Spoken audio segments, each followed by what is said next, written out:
Menang? Aku menang juara 1. Wow. Aku ada medalinya, aku bawa. Wes, tuh guys, banyak sekali teman-teman. Aku ngerasa asik. Oke. Kamu pernah banting orang gak? Harus nyobain tuh berarti. Harus tahu asiknya banting orang sih. Wow. Kalau misalnya ternyata pas dicoba gak cocok atau gak bisa, ya gak apa-apa. Yang penting udah nyoba dulu kan, Sar? Iya. Adalah terdapat yang kayak Mbak Rimor Banar ini gitu aku. Ada sih, tapi aku gak bisa sebut kayaknya ya. Aku gak bisa lagi ya. Saya itu senior aku. Oke. Tapi dia ngeselin banget sih. Kenapa? Semoga dia ngeselinnya? nonton ya. Sekalian deh. Kenapa ngeselin? Kenapa?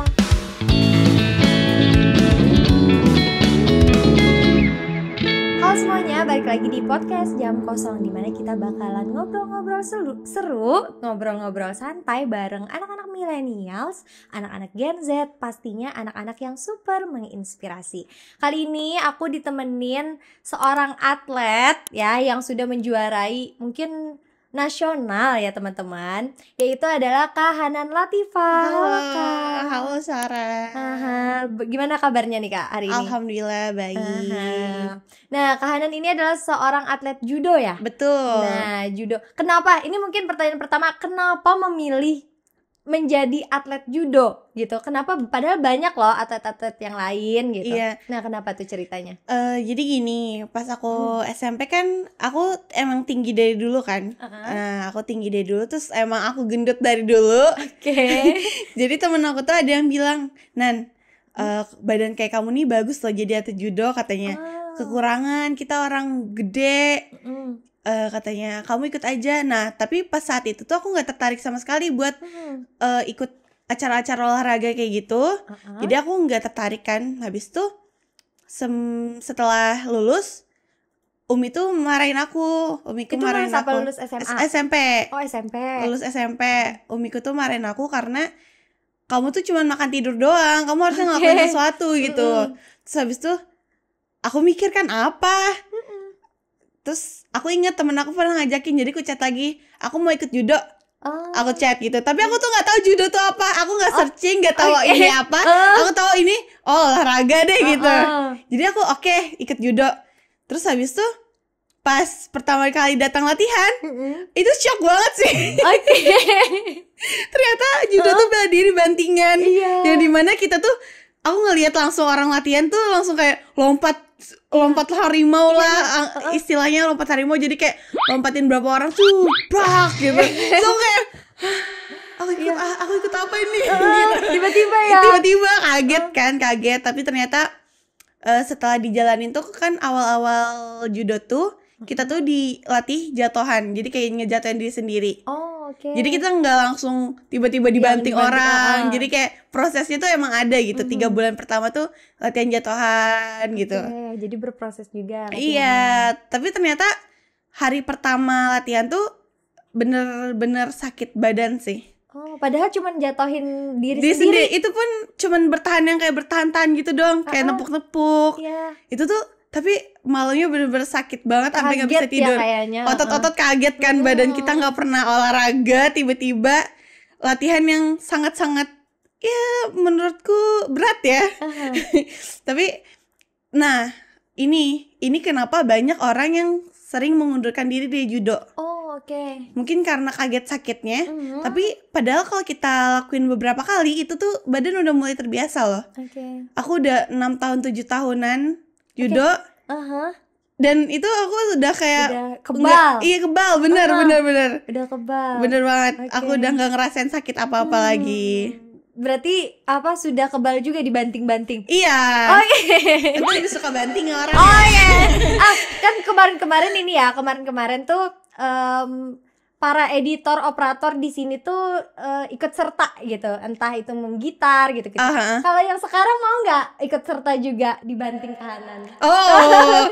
Dibanting ya, ikut sertanya. Ikut serta kan? Kalau aku jadi dia, aku keluar. Gak mau ikut. Nah terus tadi kan temennya ngajak, berarti temennya atlet judo? Iya, tapi dia dari kecil. Gitu, berarti terinspirasinya karena disuruh Umi tadi. Iya benar. Terus keinget gitu ya.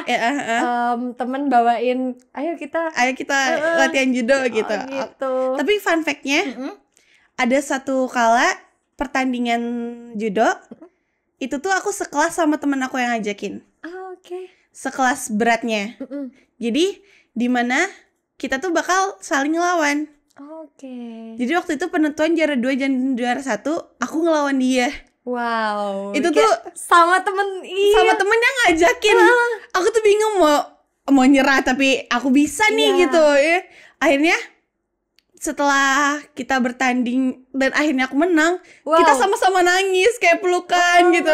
Karena aku sedih banget sih, soalnya dia yang ngajak aku ya kan. Tapi dia berhasil berarti, kayak dia yang ngajak dan ternyata bisa nih. Iya, dan dia juga ngajarin aku dari awal-awal stepnya semua dia ajarin gitu. Kalau boleh tahu, apa sih syarat mungkin kalau jadi atlet judo? Konsisten sih. Itu aja syaratnya. Soalnya pendaftarannya cuman bayar pendaftaran, setelah itu latihan selama-lamanya nggak bayar lagi. Oke. Baju dipinjemin.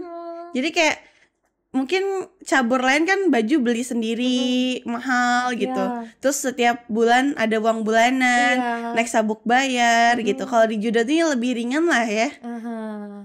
Oke, nah terus kembali lagi ke yang Umi tadi.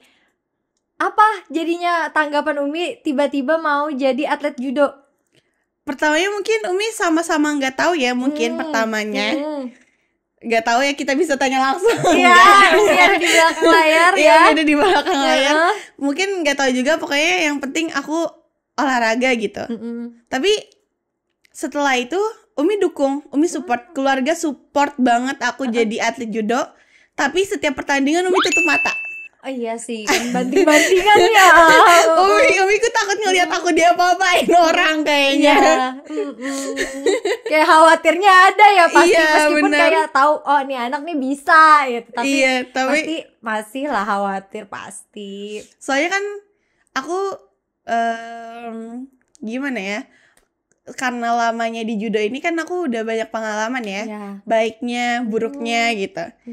Jadi aku juga udah pernah berapa kali cedera. Jari kaki aku patah, pernah. Terus pernah juga kejedot kepala belakang langsung jedak gitu. Itu kan paling fatal ya. Itu juga pernah, tapi itu pas latihan. Kalau yang jarinya patah tuh itu pas pertandingan di Jakarta, pas aku SMA. Wow. Terus habis tuh pas aku kuliah, aku pertandingan juga di Karawang. Itu aku dapet cedera di lutut. Itu tapi nggak patah, nggak retak, tapi sarafnya, otot-ototnya. Itu aku nggak bisa jongkok 4 bulan. Wow. Iya, jadi itu bikin trauma. Pertama kali ngerasain tuh trauma sih, kayak yang langsung dalam hati tuh kayak aku nggak bakal judo lagi gitu. Tapi sempat kayak gitu juga. Iya, itu titik terendah sih. Soalnya apa ya, yang aku perjuangkan selama ini tuh tiba-tiba bikin aku nggak bisa ngelakuin hal itu lagi kan. Aku kira aku bakal nggak bisa selamanya judo gitu. Tapi setelah sekarang sembuh, aku kan selama masa rehabilitas, aku juga tetap aktif di judo untuk ngajarin aja, karena aku nggak bisa terlalu banyak gerak, jadi aku cuma ngajarin anak-anak. Nah, terus sekarang aku udah mulai latihan buat aku lagi. Jadi aku mulai memulihkan diri untuk bertanding nanti gitu. Nah, terus tadi berarti kan tadi sudah tersampaikan di Jakarta ya kan guys, berarti di luar kota selain Kalsel ya. Berarti awal memulai ikut pertandingan itu di mana? Di Banjarmasin. Itu Kopda, kompetisi pelajar daerah Kalimantan Selatan. Itu aku fun fact-nya lagi, itu aku 2 minggu latihan, terus aku disuruh ikut tanding. Baru 2 minggu aku latihan. Aku roll depan aja belum bisa. Terus katanya, udah kamu coba aja, ini ya anggap aja pengalaman gitu. Dan aku menang juara 1. Wow. Aku ada medalinya, aku bawa. Wes, Tuh guys, banyak sekali teman-teman. Medali pertama aku ya. Yang berarti Kayaknya yang paling yang dikenang-kenang ini ya. Nih. Juara 1 langsung teman-teman. Iya, 2 minggu aku latihan. Wow. Terus di sini ada Popda. Nih. Terus ini ada kejur prop. Ini aja ada ceritanya nih. Apa? Aku bisa mendapatkan emas ini. Apa, ceritain dong. Aku penasaran banget. Soalnya kayak jarang sekali guys, kayak atlet judo gitu. Iya, Jarang iya kan. banget. Orang-orang awam tuh jarang banyak yang tahu gitu. Iya. Bahkan tadi kan Kak Hanan mau ikut judo aja nggak tahu judo Iya, itu apa. bener. Kan ya. Apalagi orang awam Iya. gitu kan. Jadi aku mendapatkan medali ini. Iya. Itu tuh detik-detik terakhir sebelum aku kalah. Oke. Gimana tuh? Jadi harusnya aku kalah kalau aku nggak berjuang sampai akhir. Jadi 13 detik lagi aku bakal kalah kalau aku nggak ngapa-ngapain. Oh, oke. Tapi aku kayak ngeliat menitannya, kayak lihat detikannya 13 kataku. Ini aku harus apa supaya aku bisa menang. Habis itu ini mungkin nggak boleh ya kayaknya, tapi entah karena apa aku kayaknya kerasukan itu. Iya. Jadi ada yang ketawa. Iya. Jadi aku di 13 detik terakhir itu setelah wasit bilang mulai, aku langsung lari. Aku terjang musuhnya, dia jatuh, langsung dia gini nepuk, dia menyerah. Oke. Karena apa? ketindihan aku. Oh, oke. Jadi itu Iya, coba aku nggak ngapa-ngapain aku kalah karena Iya. kan ngambil teknik dalam 13 detik tuh nggak mungkin. Iya. Jadi itu parah banget sih. Itu Spontan aku ngerasa berdosa setelah itu sih. Iya sih. Tapi habis itu aku dapat karmanya. Kenapa? Itu kan kejur prop. Pas bawa prop aku kalah ngelawan dia. Oh, jadi Jadi kebalikannya. aku dapat silver. Tapi nggak apa sih, masih ini juga. Tapi aku jujur itu kecewa terberat aku karena Kenapa?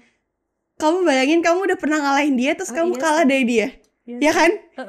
Ngebayangin rasanya nggak? Mm-mm. Padahal kamu yakin kamu tuh bisa ngalahin dia gitu. Aduh, itu sakit sih. Aku nggak terimanya 2 bulan.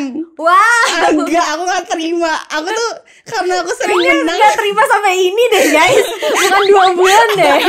Soalnya Nggak. kayak aku nggak terima 2 bulan gitu.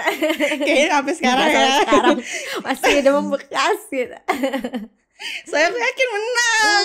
Iya sih, biasanya kayak gitu. Ekspektasinya berlebihan udah dari awal. Iya nih benar. kayaknya. Kurang berdoa mungkin ya. Oh, iya. Atau udah nganggap dirinya di atas langit gitu. Itu makanya kita harus tetap stay ke Allah Subhanahu wa taala. Aman ya. Harus selalu. Nah, terus yang paling berkesan banget yang mana? Yang paling berkesan banget ini. Yang mana tuh? Aku mendapatkan ini setelah cedera lututku. Oh, oke. Aku tetap mendapatkan ini. Iya. Jadi Akhirnya aku- bangkit gitu ya. iya, aku bangkit. Tapi setelah datang dari rumah sakit aku baru dikasih medalinya. Oh, Jadi kayak oke. pembagian medali itu aku udah ke rumah sakit dulu. Di ronsen dia apa. Terus habis itu setelah ini cuman berapa 15 hari setelah itu aku pertandingan lagi. Padahal aku belum bisa nekukin kaki. Dan aku mendapatkan medali perunggu ini. Wow. Ini ada tulisannya Kejurnas Judo Wow. 2023. Itu ya perjuangan karena ini ngebawa nama universitas. Wih. Jadi aku mendapatkan ini motivasinya agar aku mendapatkan duit Oke. dari universitas. Yang penting duitnya Iya, aja ya. benar supaya duitnya lancar ya. Karena menang kan, kalau nggak menang kan males ya dikasih duit. Iya, betul. Jadi ini medali aku. Kalau bisa dihitung berapa ini pertandingan yang Kak Hanan sudah ikuti? Ini semua aku nggak pernah kalah. Wow, Aku nggak pernah kalah. dari awal. Dari awal ini semua 1, 2, Wah, 3, hebat 4, sekali, 5, guys. 6, 7, 8 ini aku nggak pernah kalah. Iya, pokoknya paling minimal perunggu aku harus dapet. Wow, hebat sekali. Karena aku apa ya? Aku tuh susah menerima kekalahan. Jadi aku nggak mau kalah. Oh iya sih. Iya. Yang tadi dapat silver aja udah kayak aku nggak boleh, seharusnya dapat ini, aku harus dapat ini. Iya benar. Aku nggak bisa. Aku mungkin padahal aku nggak ambis ya kalau di pelajaran. Tapi nggak tahu kenapa di judo ini aku ambis sekali. Tapi berarti ini sesuai aja ya kan? Latihannya biasanya berapa setiap hari? Enggak, kecuali pertandingan. Kalau mau pertandingan tuh setiap hari. Itu udah training center namanya. Itu kayak di karantina gitu. Itu setiap hari. Iya. Pagi sore. Oh, oke. Jadi pas aku popnas waktu itu yang aku kalah karena aku cedera, itu tuh aku training center selama 1 bulan. Ya. Jadi aku di hotel itu pagi subuh bangun sholat, terus langsung latihan. Ya. Pulang kecapean, makan, nyuci baju dulu. Di hotel kita jemur baju di lobbynya, bukan di lobby, dia apa tuh yang teras, balkon bener. Ya. Kita jemur baju, habis itu baru tidur, ngangkat baju, latihan lagi. Wow. Jadi kayak setiap hari kayak gitu. Itu aku sampai muntah kuning, aku sampai capek banget ya. Aku sampai pernah pas udah aku capek banget, itu aku ngerasa ini capek banget gitu. Jadi aku bilang ke pelatihnya, aku nangis, aku bilang ke pelatihnya, aku udah gak mau judo, aku mau tata boga aja. Jauh banget ya, tiba-tiba tata boga gitu. Terus pelatih aku tuh dari awalnya mau nolongin, jadi kayak alasan aja, esok juga semangat lagi. Iya gitu. Tapi emang besoknya semangat lagi ya sih. Aku tetap semangat. Iya, itu cuman kayak curhat biasa aja udah gitu loh. Nanti besoknya semangat lagi. Harus semangat lagi. Oke. Nah, terus kenapa yang bikin pas sudah masuk nih, oh ternyata judo kayak gini dan tetap dilanjut, itu kenapa alasannya? Aku ngerasa asik. Oke. Kamu pernah banting orang gak? Harus nyobain tuh berarti. Harus tahu asiknya banting orang sih. Wow. Apa sih kepuasannya gimana sih? Bisa nggak diiniin sama kata-kata? Coba kita pikirin ya. Saat banting orang itu, kalau kita ada masalah-masalah di kampus, di rumah, dengan teman, kita bisa luapkan di situ. Kita banting anak orang. Kan gak apa-apa, latihan. Kan ini ya anti mainstream gitu biasanya. Aduh pusing, galau, nangis. Kan biasa guys. Ini kita pergi ke tempat latihan, kita latih anak-anak orang. Iya, banting-banting anak-anak. Dan itu tidak ini ya, kalau ini kan pembulian nih gitu. Ini legal. Ini legal teman-teman. Siapa yang mau banting orang secara dilindungi hukum ya kan legal. Judo aja. Tapi aku pernah ya. Karena waktu itu mau pertandingan, aku sparring. Nah, sparring itu lawannya tuh laki-laki. Nah, karena aku kira, oh ini laki-laki, dia lebih kuat lah daripada cewek kan. Mau walaupun badannya lebih kurus mungkin, tapi kita naganya tetap cewek sama cowok kan jauh beda kan tenaganya, pasti kuatan cowok. Jadi aku maksimalin nih, aku bakal gini. Aku bakal menang nih ngelawan dia, aku maksimalin kekuatan aku. Tulang rusuknya retak. Jadi dia nggak pertandingan gara-gara aku. Terus merasa bersalah nggak? Banget. Tapi dia tetap datang untuk nonton. Dan aku kayak maafin aku ya karena kamu nggak jadi bertanding gitu. Tapi kayak memang itulah ya resikonya. Iya. Jadi ini.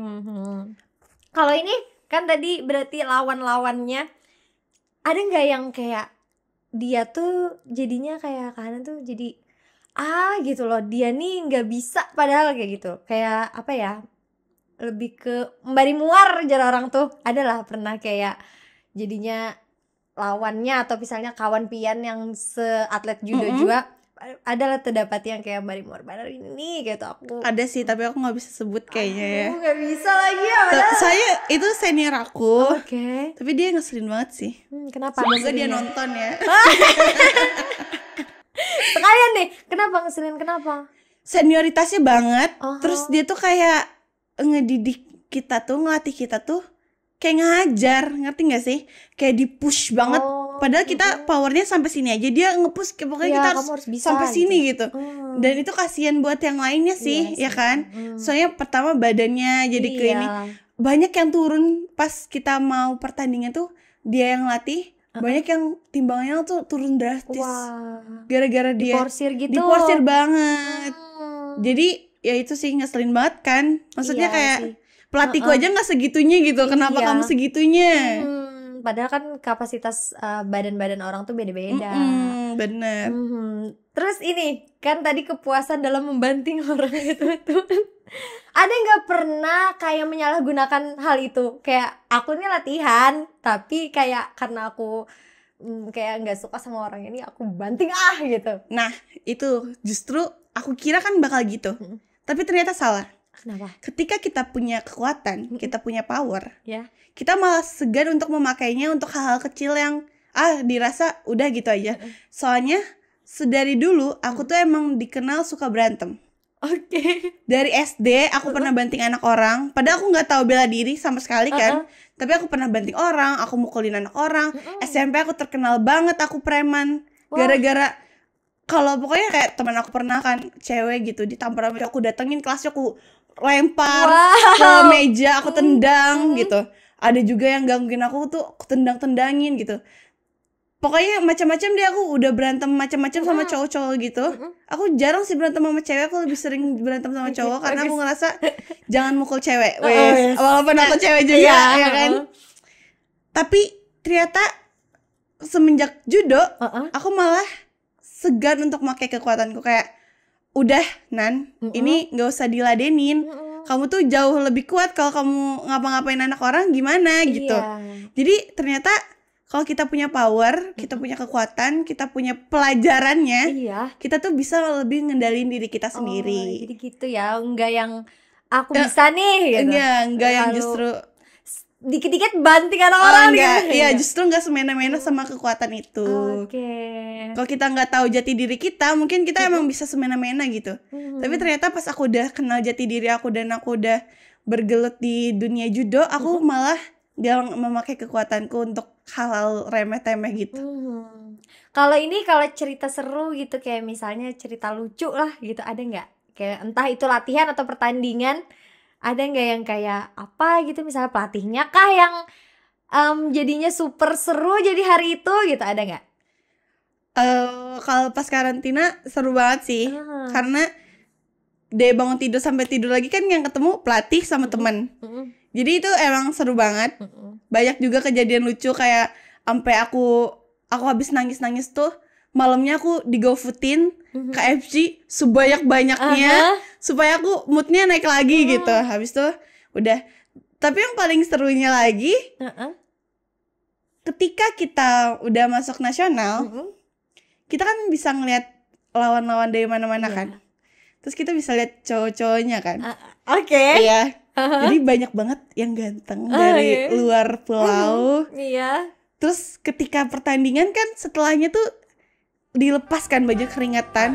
Jadi kita bisa melihat pemandangan indah itu. Wah, Omi. Iya ada Umi ya. Tapi bener loh, sampai kita tuh kayak lihat di jam 2 itu ada yang baru tanding. Iya. Kutandain yang itu. Keringetnya tuh jatuh terus kayak melewati roti yang ada di perutnya gitu. Oh my god. Itu serunya ya, guys? Seru banget. Itu kayak apa ya? Kesempatan yang tidak datang 2 kali meskipun pertandingannya nanti berkali-kali. Iya, jadi saya kan belum tentu ketemu dia lagi. Tapi ada sih yang ternyata aku ketemu sampai 3 kali pertandingan. Dan 3 kali ngeliat itu ya. Dan aku follow IG-nya. Jadi temenan Aku ya. cari IG-nya. Cegil ya. Iya, lebih ke cegil ya kayak gitu ya. Iya, tiba-tiba langsung kayak follow. stalker anjay. Boleh ngomong kasar? Paling ditit gitu ya. Oke. Keceplosan. Gak apa-apa. Oke, nah terus itu tadi kan cerita seru. Nah, kalau yang cerita yang bener-bener itu tadi kan Kahanan pernah sampai yang aku nggak mau lagi gitu. Ada nggak yang sampai bener-bener selain yang cedera ya, sampai bener-bener stop dulu karena misalnya hal yang personal, diri sendiri atau mungkin perasaan gitu, atau orangnya di dalam situ, ada nggak? Kalau aku nggak sih. Aku konsisten banget di judo nih. Aku tuh secinta itu. cinta banget, Wow. cinta mati aku. Nggak, soalnya gini, aku tuh tipe orang yang bosenan, bener-bener. Kayak misalnya ngebiasain buat jogging sebulan bosen, ngebiasain buat gym berapa bulan bosen gitu. Tapi di jodoh ini aku bertahun-tahun aku nggak pernah bosen. Oke. Tapi ya itu, cuman pas cedera itu aku bener-bener Iya, di karena titik terendahku. karena ini aja ya, berarti ibaratnya itu karena keadaan aja, Iya. jadi nggak bisa ngelanjutin dulu. Tapi ujung-ujungnya tetap kembali. Iya, tapi setelah 4 bulan tuh aku nggak langsung kembali. Pas udah pemulihan ternyata aku udah bisa jongkok, itu aku nggak langsung kembali ke judo karena aku masih, aduh gitu, rasanya tuh nyes banget. Itu maksudnya kakiku ini berharga banget pas di judo kan. Terus pas ini yang nggak bisa dipakai tuh bingung. Iya. Apalagi dalam keadaan menghadapi keseharian tuh kan aktivitas kan terganggu banget kan. Aku jadi nggak bisa olahraga apa-apa. Terus aku juga ya berat lah. Soalnya kalau salah langkah dikit, salah gerakan dikit, itu Kambuh lagi. bunyi Oke. sampai tek gitu. Dan pastinya sakit ya. Sakit banget, hilang rasa. Jadi kayak aku bisa jatuh seketika gitu. Jadi aku harus hati-hati. Jadi Di tahun berapa itu? tahun kemarin. Makanya aku belum debut lagi sampai sekarang. Oke. Tapi pastinya lanjut Mau. ya. Doain aja tahun depan aku bisa Amin. memulainya lagi. Amin. Nah, terus di judo sendiri kayak ada nggak kayak misalnya kan atlet pasti kayak makanan apa segala itu tuh ditata lah gitu. Entah diet lah atau kayak harus makan ini di jam segini. Di judo ada nggak? Nah, ini pertanyaan aku tunggu-tunggu banget. Kenapa? Karena dilihat dari Iya kan, soalnya tadi moodnya aja dibeliin KFC banyak kan, iya, guys. nah kan dilihat dari badan aku ini, aku tuh kelas berat di judo. Oke. Dimana itu nggak ada batas maksimal beratnya. Jadi aku Puas, aman, bebas. Aku mau gimana aja, makan seberat apapun, sebanyak apapun itu nggak jadi masalah buat aku. Oke. Soalnya kalau teman-temanku yang lain kalau sebelum pertandingan kan selalu timbang badan, Iya. mau makan dijaga. Terus aku kayak makan apa aja, jajan apa aja gitu. Itu sih serunya kelas berat. Oke. Makanya aku dari awal judo tuh aku nggak kepikiran buat diet ya sampai akhirnya sebesar ini. Oke. Dan aku menyesalinya. Kenapa? Soalnya aku dulu ngerasa beratku tuh berguna gitu. Sekarang setelah nggak bisa iya sih. judo lagi, aku ngerasa kayak keberatan sih, kayak berat banget sih ini gitu. Udah nggak berguna lagi. Beratnya doang. Susah cari cowok. Gak juga lah, kan kayak cinta itu tidak memandang apapun. Tapi kalau cowok yang pertama kali dilihat badannya loh, masa sih? fisiknya. Masa sih? Tapi Iya. kadang Tanya cantik cowok, sekali. tanya cowok. Ayo, cowok. Oh, dia nengok Gak ada lain. cowok. Iya. Gak ada cowok di sini ya. Oh, iya. Kita anggap hilang gitu Kita ya. anggap nggak ada ya. Oke. Iya. Tapi kayak apa ya? Gak melulu tentang fisik kok gitu. Oh, kamu fisiknya kurus tapi nggak ada yang mau ya? Ya. Kok aku sih? Saya kan sering lihat SG galaunya ya. tiba-tiba ke aku nih. Oke. Itu dia tadi ya, berarti jadinya sisi negatif ini. Tapi enggak kok. Iya, tapi emang sesama cewek biasanya support sih ya. Walaupun Gak beneran lah. Tahanan cantik sekali, kayak kan pastinya keturunan Arab gitu-gitu oh, kan. mereka jadi- belum tahu tapi ternyata aku keturunan iya. Arab. Kasih tahu dulu dong, Sarah. Kasih tahu Kasih tahu dong. orang nih. Iya, jadi sebenarnya ya aku tuh Habib. Jadi aku keturunan Arab. Walaupun muka aku nggak Arab-Arab banget. Karena mama aku Banjar. Oke. Salahin mamaku. Lah, Umi selalu ini ya. Terkait terus. Iya. Heeh. Tapi ngomongin keluarga, keluargaku tuh kan suportif banget kan, yang tadi udah aku bilang. Iya. Meskipun tadi pas pertandingan tutup mata ya. Iya. Tapi kan tutup mata, di hati kan berdoa. kayak berdoa. Iya kan. Keluargaku tipe yang suportif banget. Apapun kegiatan yang penting positif itu pasti disupport. Terus kayak segala bentuk, pokoknya aku nggak bisa jelasin ya. Tapi ketika aku cedera, yang ngurusin kan Umi. Iya. apa-apa Umi. Iya. Gak bisa dong aku sendiri kan waktu itu. Jadi itu udah salah satu bentuk sayang, perhatian. Ya jadi sosok orang tua yang bener-bener orang tua gitu. Ada nggak ngerasa kayak bersalah? Aduh, gara-gara aku seperti ini nih, jadinya diurusin Umi. Banget Sarah. Aku pernah yang seharian tuh nangisin gara-gara pas di Jawa tuh. Ini ada adegan momen. Kenapa Umi? Umi ketawa terus dari tadi ya. Kenapa, lucu apa nih? Nih pokoknya nggak bisa diceritain di sini. Ini aib bagi aku. Iya, ini aib. Dan saat itu titik terendah aku di situ cuman ada Umi yang ada buat aku. Dan habis itu karena aku emang keadaannya lagi ngerasa kurang, jadi aku sensitif. Aku tuh marah-marah. Terus yang kena Umi juga, yang ngerawat sambil Umi juga gitu. Jadi habis itu aku nangis banget malam-malam tuh karena aku ngerasa aku bersalah banget sih sama Umi gitu.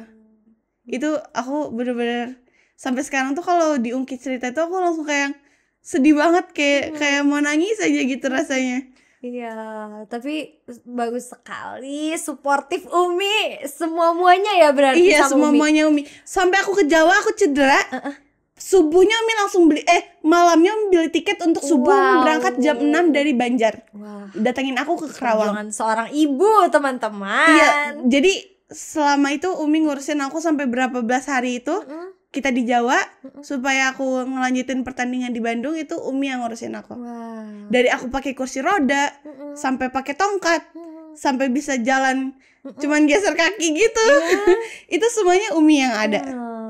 Oke. Nah terus berarti kayak curhat-curhat dan segala macam hal yang ada di hidup Kahanan Umi. Oke. Jadinya berarti wow, apa-apa Umi ya, teman-teman ya. Berarti kita masalah cowok juga Umi. Aku dulu enggak, karena dulu aku nggak boleh kan dekat sama cowok apa. Oh, jadi diam-diam. Strict parent. Jadi dulu. diam-diam. Jadi diam-diam ya guys. Iya, diam-diam. Tapi habis itu setelah ternyata Umi open minded masalah cowok karena umur kau udah cukup. Oke. Jadi aku akhirnya cerita yang dulu-dulu. Dan Umi juga gak apa-apa, Umi gak masalah ya. Namanya ini ya, namanya anak-anak remaja ya pastilah ada yang lirik sana, lirik sini yang di ini apa, di pertandingan aja ngelirik. Iya dong. Keluhnya atlet lain ya kan. Keringat itu. Tapi ini enggak, kalaunya kita bahas soal keluarga, kayak Umi sama Abi tipe yang membebaskan atau ini loh ada yang Umi Abi siapkan buat kamu atau gimana? Jadi tipenya nih strict parent tapi membebaskan, ngerti gak sih? Jadi ada hal-hal yang strict banget, ada hal-hal yang kamu boleh milih. Oke. Kayak misalnya dari aurat yang pasti itu strict banget. Terus masalah cowok dulu strict banget. Sampai aku tuh dulu awal-awal latihan tuh kan aku malam kan latihan tuh. Jadi pulangnya tuh sampai malam banget. Itu tuh selalu dijagain sama Umi. Umi nemenin aku latihan dari awal. Sampai hampir 2 tahunan tuh Umi nemenin. Sampai akhirnya banyak teman-teman yang udah Umi bisa percaya yang nganterin aku pulang nanti rombongan gitu. Jadi sampai anak judo tuh akrab banget sama Umi. Semuanya manggil Umi dan ngerasa jadi Umi karena setiap pertandingan Umi selalu datang. Selalu ikut. Biasanya 5 hari ada Umi. Jadi semuanya tuh mengandalkan Umi gitu.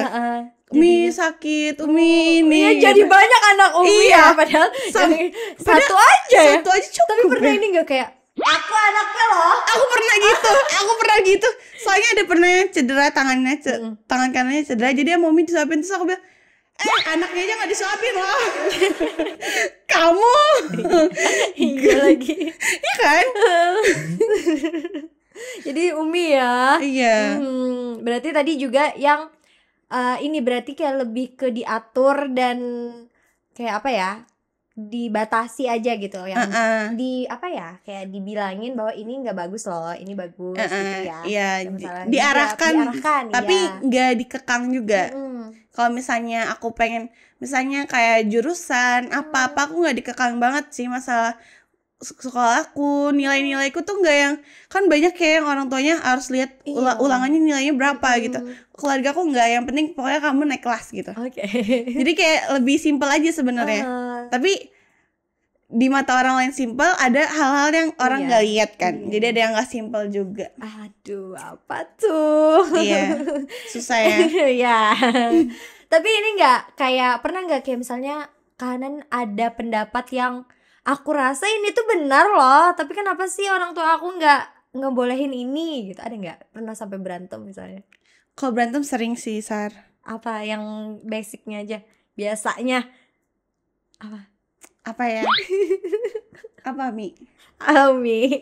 Umi deh yang cerita di sini, ayo Umi. Diajak podcast, Umi. Iya. Masa kecil-kecil kan, Sar? Iya. Pokoknya kayak masalah naruh barang, misalnya baju berantakan.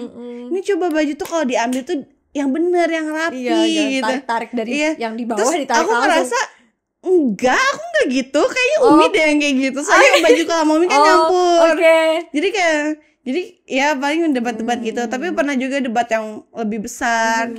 Tapi ya karena sekali lagi keluargaku tuh open minded banget ternyata. Setelah selama ini, karena aku kecil aku nggak ngerti kan, pas aku gede tuh kayak keluargaku tuh open minded banget loh. Jadi kayak sebenarnya kita tuh bisa jujur aja apa aja, mereka pasti nerima aja. Karena kan gimana pun kita anaknya, ya kan? Iya sih. Gimana pun juga mereka juga sayang sama kita. Betul. Jadi ya kalau ada hal-hal yang dirasa nggak enak, kalau kataku sih omongin aja sih. Soalnya aku dulu orangnya nggak seterbuka itu. Masalah-masalah tertentu yang nggak terbuka. Terus setelah aku terbuka tuh aku ngerasa lebih nyaman aja ternyata. Plong gitu rasanya. Jadi kalau kataku saran buat teman-teman di sana, apapun itu, cerita kecil sampai cerita besar, hal kecil sampai hal besar, apa-apa ceritain aja ke orang tua kalian. Tuh guys. Gimana pun kalian anaknya. Kalian tetap disayangi. Ternyata tiba-tiba kamu bukan anakku, kata orang kamu tuanya. Kamu anak buat. Oh iya, gimana ya? Saya kayak gitu. Tuh kan? Jadinya kayak jangan guys. Kasian ya. Iya lagi. Nah kita kembali deh mungkin ke pendidikannya Kak Hanan deh.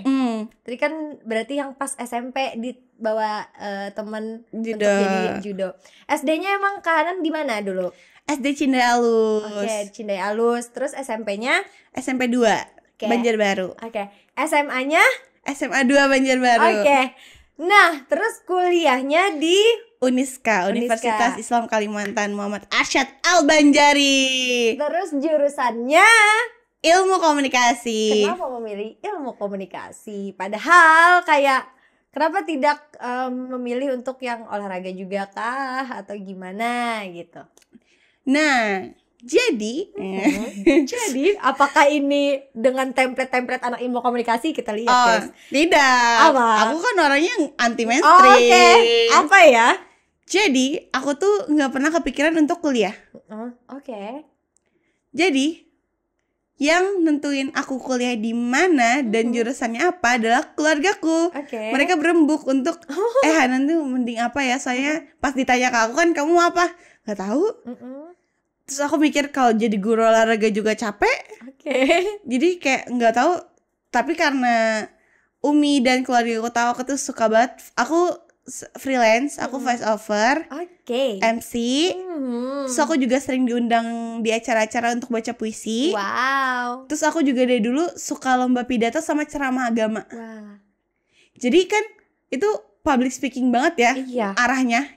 Jadi keluargaku berembuk kayaknya Nan nih ilmu komunikasi aja deh. Terus habis itu ditanya ke aku, Nan mau ilmu komunikasi? Aku kayak kepikiran, iya ya, boleh kataku. Akhirnya yaudah dipilihkan di Uniska karena Uniska kan sangat mensupport untuk atlet-atlet kan. Betul. Iya, jadi aku diarahkan ke sana. Public speakingnya jalan, atletnya jalan juga. Support dari kampus. Nah terus tadi kan berarti Kahanan puisi, MC, intinya voice over dan lain-lain. Itu pernah misalnya ikut lomba atau gimana? Atau bekerjanya Itu di mana aja pernahnya Kak? Oh, kalau aku dari SD aku sering lomba puisi tapi aku nggak menang. Oke. Aku cuman modal. Ekspresinya bingung guys. Tapi aku kan wah. Tapi nggak menang. Tapi aku sering banget bener-bener kayak sesuka itu ya? iya. Jadi kayak dari sekolah tuh selalu ngajuin aku. Sampai tiba-tiba aku disuruh lomba tilawat sama Sari Tilawah. Terus aku kayak bukan bidangku. Tiba-tiba. Tapi habis itu aku ikut aja. Terus aku juga pernah disuruh lomba cerita bahasa Banjar. Aku ikut juga. Pokoknya aku suka ikut-ikut aja. Walaupun aku nggak menang, aku nggak pernah kecewa loh dulu. Makanya aku bilang aku orangnya nggak ambis, tapi nggak tahu kenapa di judo tuh aku ambis. Iya, karena mungkin merasakan menang. Iya. Terus menerus. Iya benar mungkin ya. Iya deh kayaknya. Nah jadi habis tuh aku jadi dulu tuh emang sering banget lomba-lomba gitu. Sampai akhirnya aku kenal Minggu Raya. Tahu Minggu Raya kan? Tahu. Nah setiap bulan tuh ada event di mana itu tuh ada puisi dengan tema. Dan siapapun boleh maju ke panggung untuk baca puisi. Gak dijudge, gak dinilai, gak di ratingin. Pokoknya gak ada peringkatnya. Pokoknya siapa aja boleh. Cuman dibaca aja gitu. Iya baca aja. Ibaratnya mengisi kekosongan di situ aja. Benar. Jadi ngelatih public speaking aku juga, ngelatih aku puisinya juga gitu. Jadi aku sampai aktif berapa tahun di situ. Yang bikin aku pede. Akhirnya aku mulai nge-MC. Jadi aku tuh sering banget nge-MC kebetulan di acara ini. Apa namanya? Pengajian ibu-ibu. Itu aku nge-MC di situ sampai akhirnya aku diundang, dipanggil untuk acara ulang tahun, nge-MC Sweet 17 orang gitu. Aku juga pernah acara ulang tahun anak kecil kayak umur 4 tahun, 3 tahun gitu, pernah juga ngisi. Terus aku juga voice over beberapa kali tuh buat ini promosiin sekolah sama kampus. Gitu. Berarti sangat berpengalaman juga teman-teman masalah public speaking gitu. Kirain kayak emang tidak ada matematika jadi masuk ke ilmu komunikasi. Tidak. Template komunikasi. Tidak ada matematika kan, itu. Matematika aku kan pintar. Oke. Pintar nyontek. Gak bisa juga. Nah terus puisi kalaunya di apa ya, kan tadi banyak ya MC, puisi, terus macam. Kalaunya diurutkan yang paling mungkin Kahanan mau kembangin buat nanti itu apa? Di bidang yang mana? Kalau yang mau dulu nih, aku ada 2 pilihan. Yang mau dan yang lebih penting. Kalau yang mau aku lebih ke puisi dulu. MC, voice over, baru pidato. Tapi kalau yang buat dikembangin, yang pertama pasti MC dong, ya kan? Iya sih. Yang harusnya kita kembangin tuh MC-nya karena kan cuan banget ya. Iya. Kayak MC. Orang pasti bakalan perlu MC di acara apapun bener. Jadi MC yang aku pengen kembangin tuh MC dulu, voice over, baru deh puisi dan lain-lainnya gitu. Wow guys, kayak apa ya? Kayak di bidang ibaratnya kan ini jadinya kuliahnya ilmu komunikasi dan betul. Jadinya memang sudah public speakingnya tertata rapi lah gitu kan dari SD berarti ya kan tadi sudah dilatih. Habis itu atlet juga dan yang tidak pernah kalah ini ya. Tapi menurut aku gak juara 1 tuh kalah. Iya sih. Karena ya gitu ya, jadinya karena merasa diri sendiri tuh bisa, jadi gitu deh. Tapi hebat sekali teman-teman. Karena aku pernah kita nge-MC bareng waktu di himpunan.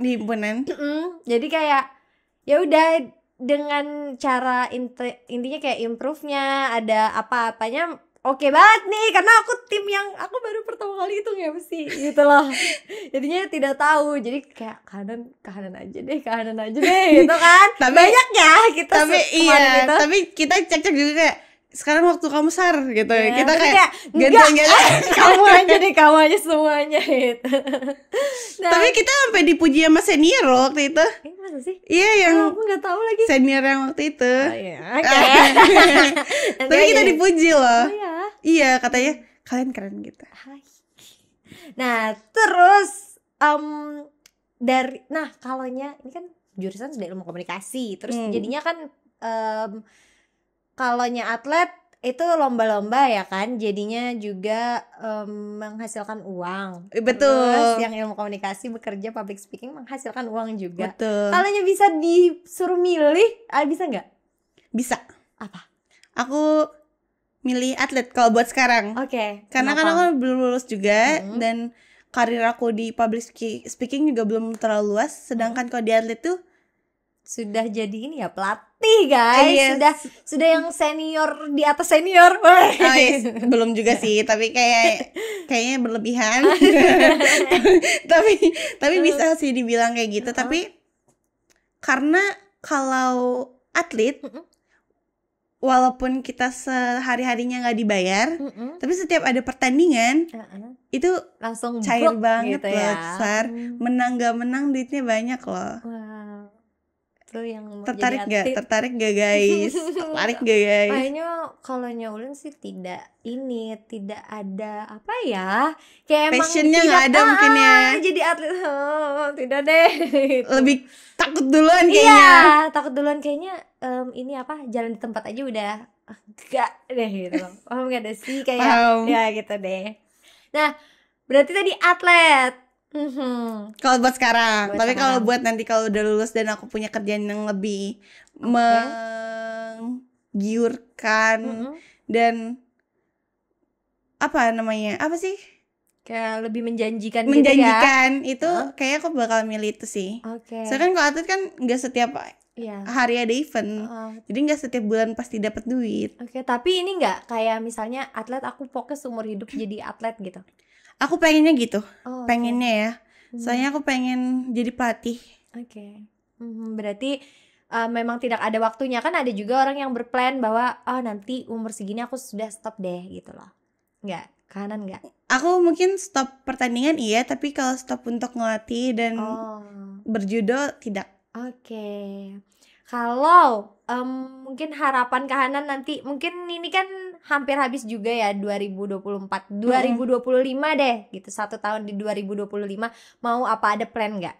Menang Poprov. Nah tuh guys, doain kahanan. Doain semuanya. Amin. Nah kalau untuk itu tadi atlet ya. Kalaunya untuk kehidupan yang general deh, yang keseluruhan gitu. Plannya lulus kuliah. Oh iya lagi. Harus lulus kuliah. Kalau enggak ada yang marah. Oke, lulus kuliah. Iya. Itu tadi harapan untuk diri sendiri ya. Kalau harapan untuk apa ya, kayak karir deh, kan tadi atlet. Nah kalaunya karir yang pekerjaan. Nah kalau buat karir pekerjaan, aku tuh ada beberapa opsi. Aku mau jadi PR suatu perusahaan. Oke. Atau mau jadi penyiar radio kayak kamu. Oke, teman-teman bisa ya dicatat dulu ya. Iya, jadi kalau misalnya ada yang mau rekrut aku boleh banget.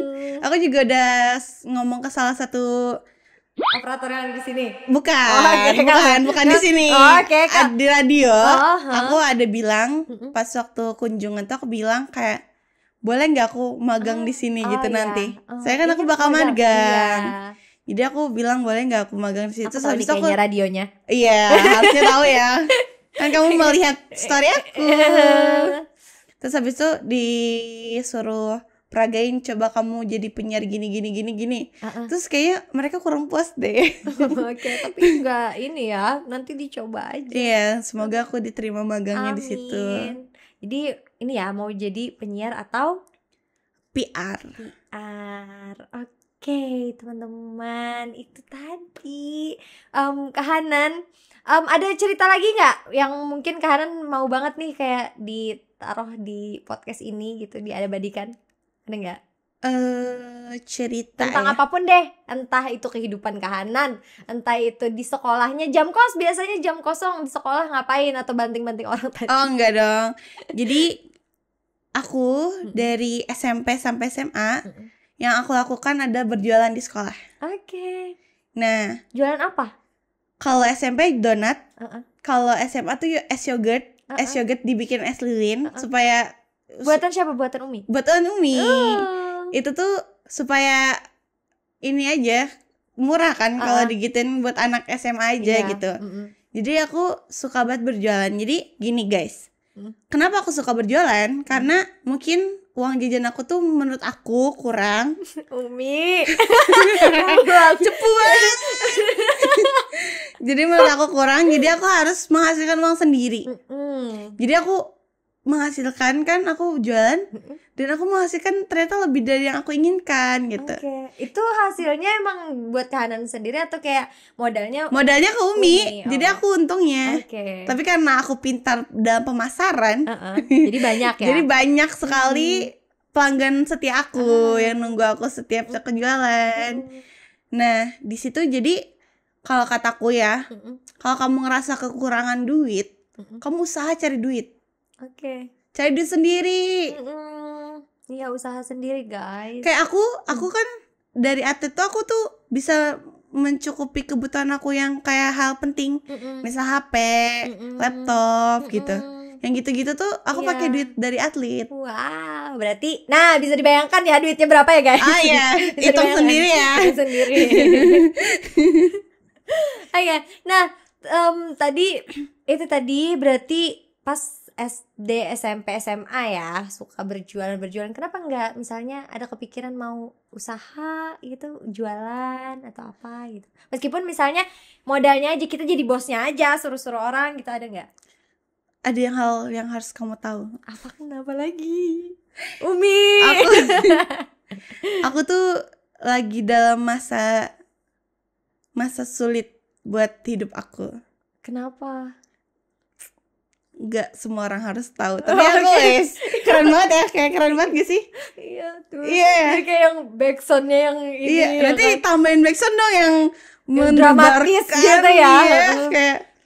Jadi mungkin aku lagi memulai memupukkan tujuan hidupku yang baru. Karena aku sekarang lagi kehilangan arah aja, Sar.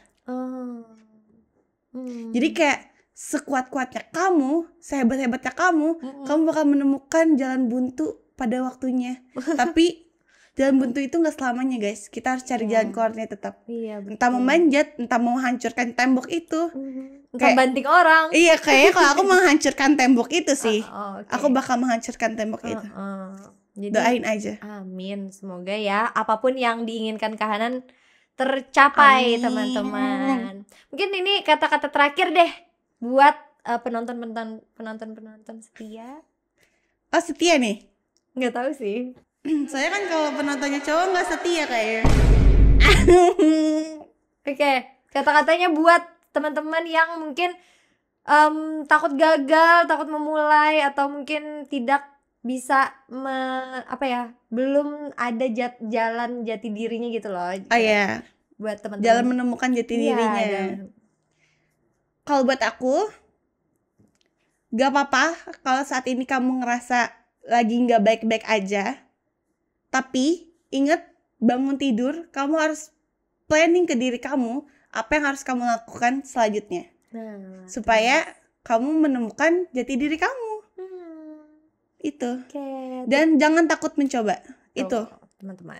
Kalau misalnya ternyata pas dicoba gak cocok atau gak bisa, ya nggak apa-apa, yang penting udah nyoba dulu kan, Sar? Iya, pengalamannya guys. Iya, orang hebat kan selalu ada kegagalan dulu sebelum pasti menjadi hebat. Pasti ada ini ya, ada apa ya, kayak apa sih, kayak yang ceritanya dulu gitu. Iya. Aku kayak kalau orang sukses yang bener-bener dari ini kayak jalannya nggak mulus kan pasti. Pastinya kayak udah nggak ada ceritanya gitu, kayak nggak asik aja gitu jadi hidup dia. Kalau nggak ada ceritanya ya kan. Masa mendapatkan sesuatu semudah itu? Enggak dong. Usaha dong, deketin Uminya dong. Iya, dekatkan diri kepada orang tua itu paling penting sih. Setelah sama Allah dulu sih. Iya, tuh jalur langit guys, bisa. Iya. Kayak Sarah nih paling suka jalur langit deh kayaknya. Nggak tahu deh. Oke deh teman-teman, mungkin ini buat Kahanan kita ada sedikit hadiah. Apa tuh? Sarah, ini kebalik ya. Oh, dapet di Instagram ya. Iya dong. Lucu banget. ini ya, simpan ya. Iya, Baik pasti. ya nyimpannya ya. Aku pasti gantung di rumah sih. Oke deh teman-teman, itu tadi ya bincang-bincang serunya bareng Kahana Natifah, seorang atlet judo. Ya teman-teman juga yang belum subscribe dulu, belum belum like dulu, terus share juga ke teman-temannya. Jangan lupa komen. Siapa lagi nih mungkin orang-orang yang inspirasi kalian, atau mungkin kalian sendiri yang mau kesini, langsung aja di calling kita atau komen di Instagram atau di YouTube-nya kita. Mungkin itu saja podcast pada kali ini. Sampai jumpa di episode berikutnya. Bye-bye.